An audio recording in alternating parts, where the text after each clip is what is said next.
I think the September 11th attacks would meet most everyone's definition of war. The thing that's hard about 9/11 is not the kind of attack it was, but who carried them out. The threat of terrorism is a different kind of threat.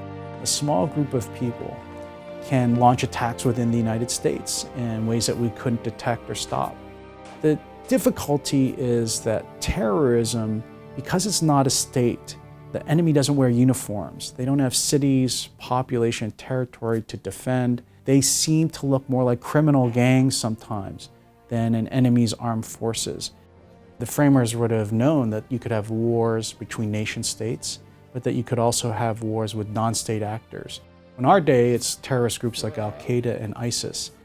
In the late 18th century and in the 17th century, there were more kinds of non-state actors than there were today. Slave traders, mercenaries, pirates. The United States and other countries used force against these kinds of groups regularly. Declaration of war comes from the British experience. And if you look at the wars that the British waged in the 100 years before the Constitution, they only declared war once before hostilities started. The best example that everyone's read of a declaration of war is the Declaration of Independence. Our Declaration of Independence is a declaration of war. The president's power comes from the Constitution. The Commander-in-Chief Clause makes a president the commander of the armed forces.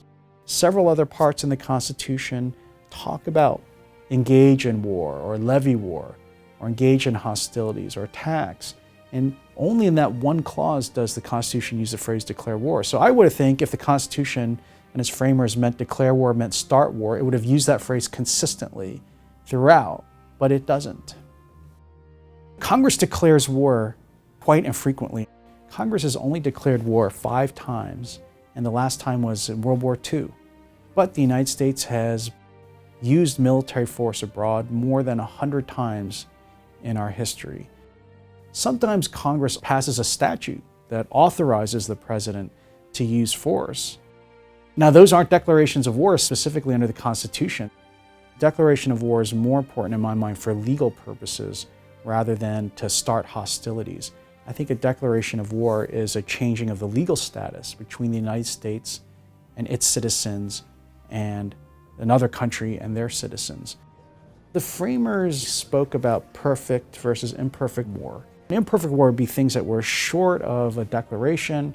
A lot could fall into that, ranging from border skirmishes all the way up to just short of declared wars like Iraq and Afghanistan that look like the kinds of hostilities you'd have in war, but are not fully legal, so they're not perfect.